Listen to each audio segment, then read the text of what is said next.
J'ai dit à M. Patrice Talon, il faut savoir négocier les affaires. Si tu ne sais pas négocier les affaires en tant que chef d'État, ben tu perds beaucoup d'argent. Et tu fais perdre assez d'argent à ta population. L'histoire d'ouverture de frontières forcée du Niger sur le Bénin est en train de faire perdre le Bénin d'une manne financière importante, à savoir le transit du pétrole brut nigérian via le port de Sémé à Podjé au Bénin. Et qu'est-ce qui se passe? L'information que nous avons aujourd'hui. Le Niger, dans cette situation rocambolesque, dans cette situation où elle veut pas prendre, la nation nigérienne ne veut pas prendre le risque, ben, le Niger se tourne vers un autre pays, le Tchad. Et vous savez déjà que il y a un oléoduc entre entre le Tchad et le Cameroun qui est installé depuis 2003. Et le Niger veut construire une conduite afin de relier et faire passer le brut nigérian via, n'est-ce pas, ce pipeline. Déjà, mesdames et messieurs et mesdemoiselles, un comité nigérian mais aussi tchadiens sont aujourd'hui en réunion au Niger. Mesdames et messieurs et mesdemoiselles, les nations africaines ne comprennent pas. Vous voyez la Russie, vous voyez les États-Unis. Malgré les tensions diplomatiques, les tensions politiques, les tensions militaires entre les deux grandes puissances mondiales, la Russie et les États-Unis continuent de collaborer dans bien des domaines rentables pour les deux nations. Est-ce que vous pouvez croire à cela? Je dis bien, malgré tout ce qui est en train de se passer entre les États-Unis et la Russie et les États-Unis continuent de collaborer dans bien des domaines, tant sur le plan de commerce qu'économique, même sur le plan militaire.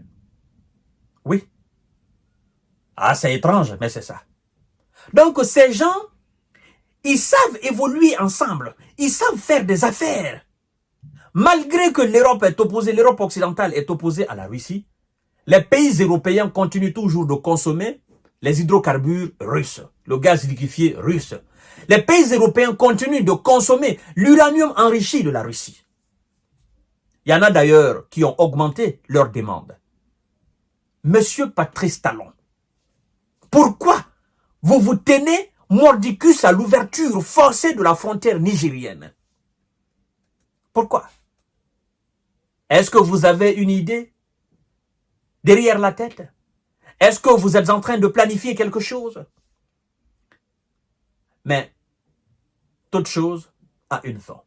Et il n'y a pas de problème sans solution.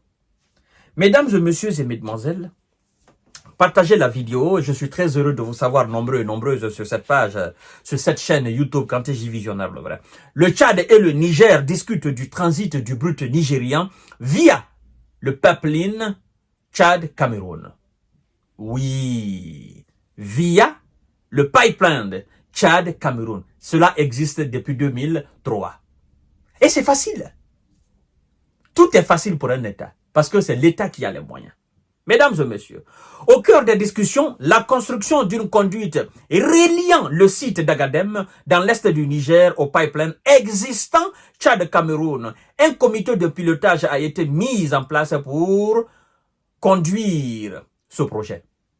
Alors, on nous informe d'ailleurs qu'une délégation tchadienne est en visite de travail dans la capitale nigériane depuis le 10 juillet 2024. A relaté, n'est-ce pas, le journal du Tchad, mesdames et messieurs. Au cœur des discussions, la construction d'une conduite reliant le site d'Agadem est du Niger au pipeline existant Tchad-Cameroun. Cela devait permettre une nouvelle voie de transport du pétrole nigérien, vu l'impasse politique des relations entre le Niger et le Bénin.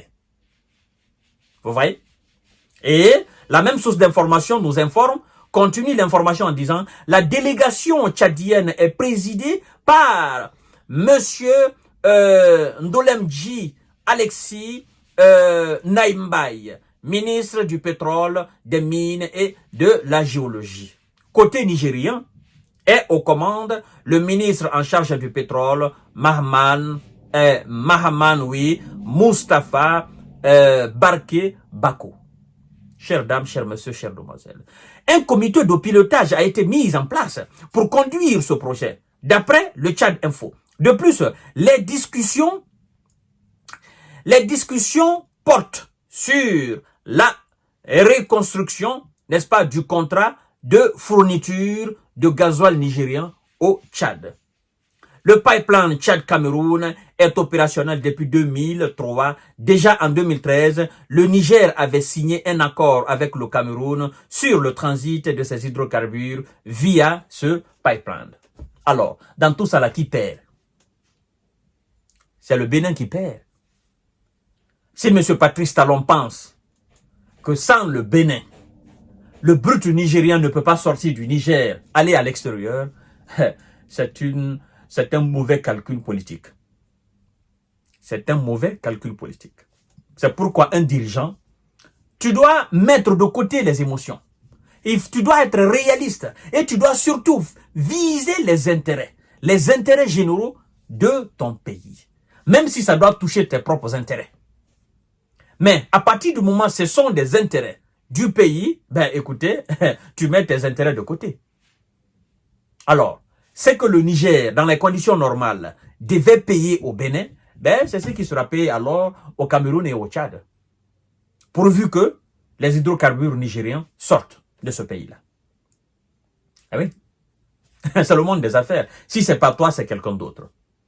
Je crois que ça va apprendre à M. Patrice Talon. Peut-être que lui, comme il a envie de faire plaisir, n'est-ce pas, à ses alliés occidentaux, mais il va continuer avec ses alliés. Mais de toutes les façons, mesdames et messieurs, vous savez, l'éternel des armées est pour tout le monde. Il n'est pas pour une seule personne, encore moins pour une seule nation. Tout ce qu'on est en train de dire là, c'est parce qu'en réalité, le Niger ne fait pas face à la mer. Parce que si le Niger, alors, faisait face à la mer, ben, écoute, on serait pas là aujourd'hui. On serait pas dans cette discussion où il faut passer par le Tchad, il faut passer par le Cameroun, il faut passer par... La situation géographique du Niger fait que le Niger se trouve aujourd'hui dans cette situation, dans cette impasse avec le Bénin. Mais tout problème a des solutions. Peut-être que vous ne l'avez pas, mais la solution se trouve ailleurs. Alors, chères dames, chers messieurs, chères demoiselles, chères béninoises et béninois, voilà ce qui se passe.